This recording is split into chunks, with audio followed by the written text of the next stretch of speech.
All right, well, the next thing we're going to talk about here is time management. And the time management is really how we turn this stuff into reality. Okay? And I'm going to erase all this. I'm a professional eraser. On a scale of 1 to 10, if 10 is like the best time managers in the whole planet ever, I mean, just, it's unbelievable. And 1 is like the worst ever, like you just, entire days go by and we have no idea what happened. How would you rate your time management skills currently? Mine's on a scale of 1 to 10. I'm a 1. A 1, okay. Okay. And I can kind of fake it because she does my scheduling for me. So in that sense, I'm a 10. Okay. But if I had to do it myself, I'd be a 1. Okay. So.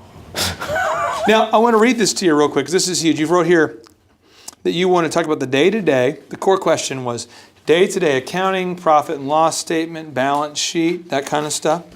Another core question was networking groups. Are they worth the cost? Another one was, is traditional advertising worth the high cost? Next one is benefits to aligning with community group or nonprofit. Next one is, how do you know which is the best fit for our company? Next one was, most effective way to utilize social media. Next one was, how can we set up a workable system, processes, and follow through while drowning in the day-to-day? Next one was, what are the best marketing avenues for a service business? Core question, how do we decrease or eliminate costly mistakes? Another core question was, how do we generate business in the off-season? So all of these questions are going to be answered in here. All of them. So what we need to do, though, first off, is we need to commit right now to having 4 one-hour meetings a week. Can we do that? We just talked about that last night. We good? Yeah. Mm-hmm. Yes. Okay, so 4 1 hour. Now, what is your relationship outside of work? We're married. You're married. Yes. Just want to make sure. So being you're married, you got a couple things we need to talk about. Okay, and I'm just trying to help you because I care about you guys. To me, it's like faith, family, finances. So what I'm talking to you today is like the bottom, and I care about the other things too. But I'm going to go ahead and just talk to you about stuff that married couples. I work with a lot of married couples, and a lot of married couples. I am certainly not a marriage counselor, and if I ever appear to be one, run. But we have been married 13 years. We do have 5 kids, and a lot of couples come to us and say, "How do you guys stay happy after all these years?" And I just want to throw it out because as you grow a business, you've got to be serious about this. So let's go ahead and make our little calendar on the sheet of paper here. All right. So we got Monday, Tuesday, Wednesday, Thursday, Friday, Saturday. I'm choosing not to put Sunday in there because I'm pig-headed about my beliefs, but you don't have to agree with me, okay?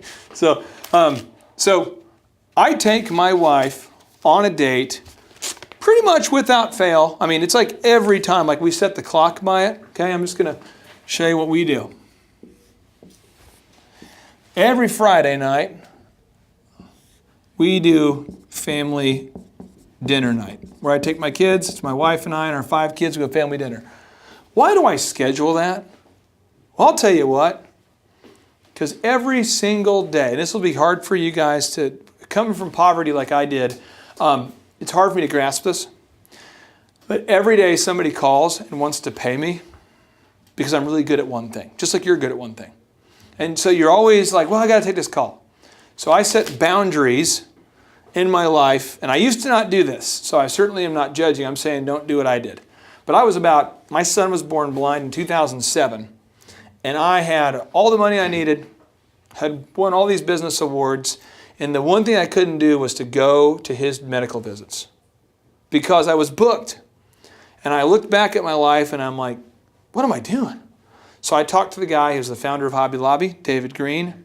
I've talked to George Foreman. I've talked to David Robinson. I've talked to some of the best people who've been successful for 40 years in a row, 30 years in a row. And they all say, you've got to schedule time for family just like you do for work. So we're going to start by scheduling time for family. Okay? So we start there. It doesn't mean that we're a bunch of morons who don't get anything done and we're singing Kumbaya Monday through Friday, but it means that we are getting stuff done and we're prioritizing family. So with your family dynamic, when is your date night? For the sake of this exercise, when would you like your date night to be?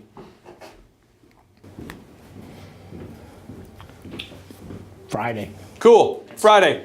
So what time are we going out? 7 p.m. 7 p.m. Okay. So really, we're kind of done working at like 6 o'clock. We're done. You know what I mean? So I'm going to put 6 o'clock until whatever, because you're party animals. Okay, your party animals going to be out there at the Italian restaurant until 4 a.m. Okay, but this is our date night.